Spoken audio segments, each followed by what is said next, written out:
Qeveria shqiptare ka prezantuar programin 4 vjeçar 2025-2029 të ndarë në 3 shtylla kryesore: Shqipëria Europiane, rritja ekonomike e qëndrueshme dhe mirëqenie për të gjithë. Programi synon modernizimin e shtetit, integrimin evropian dhe përmirësimin e standardit të jetesës. Prioritet mbetet anëtarësimi në Bashkimin Evropian deri në vitin 2030. Programi thekson digitalizimin e administratës dhe sigurinë kibernetike përmes platformës e-Albania dhe përdorimit të inteligjencës artificiale për shërbime publike. Reforma në drejtësi do të konsolidohet me miratimin e kodit të ri penal dhe atij civil, përmirësim të infrastrukturës gjyqësore dhe reduktim të korrupsionit. Po ashtu parashikohet forcimi i diplomacisë dhe roli i diasporës në zhvillim.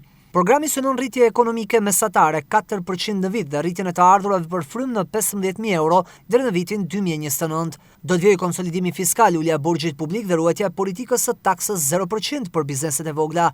Turizmi shihet si motor zhvillimi, duke synuar transformimin e Shqipërisë në destinacion gjithvjetor dhe zgjerimi i agroturizmit dhe ekoturizmit. Po ashtu energjia, bujqësia dhe zhvillimi rural do të mbështeten me reforma strukturore dhe digitalizim të shërbimeve. Qeveria socialiste synon që deri në 2029 të ndërtojë 700 km rrugë të reja, me sakseve që pritet të përfundojnë dhe konsideron prioritet janë Korridori Blu, Milot-Balldren, Milot-Thuman, Kashar-5 Lekaj dhe Lekaj-Konjat-Fier, duke krijuar një bosh të ri të zhvillimit kombëtar. Investimet do të përqendrohen edhe në rrjetin hekurullor, ku synohet të vijë të funksion linja Tiranë-Durrës-Rinas, si dhe të nisë ndërtimi i rrugëve të hekurta në gjithë vendin. Në angazhimin për turizmin, parashikohet ndërtimi 20 marinave të reja nga Velipoja deri në Ksamil. Në transportin ujor synohet të përfundojë certifikimi dhe operimi i aeroportit ndërkombëtar të Vlorës, të hapet aeroporti Gjirokastrës dhe të themelohet Akademia e Aviacionit. Në programin qeverisës theksohet se deri në vitin 2030 do të arrihet furnizim 24 orë me ujë të pishëm në 100% të zonave urbane dhe në mbi 80% të zonave rurale.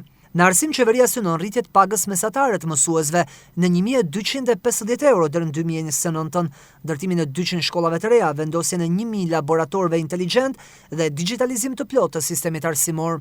Në shëndetësi synohet rindërtimi plotësisht i qendrave shëndetësore dhe ambulancave dhe transformimi i QSUT-s Nën Tereza në një qendër ekselence në rajon për trajtimin, edukimin dhe inovacionin mjekësor.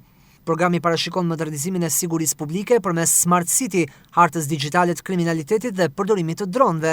Po ashtu synohet ulja me 30% e fataliteteve rrugore dhe përmirësimi i menaxhimit kufive sipas standardeve të Schengen. Në mjedis, fokusi mbetet tek mbrojtja e biodiversitetit dhe lufta kundër ndryshimeve klimatike.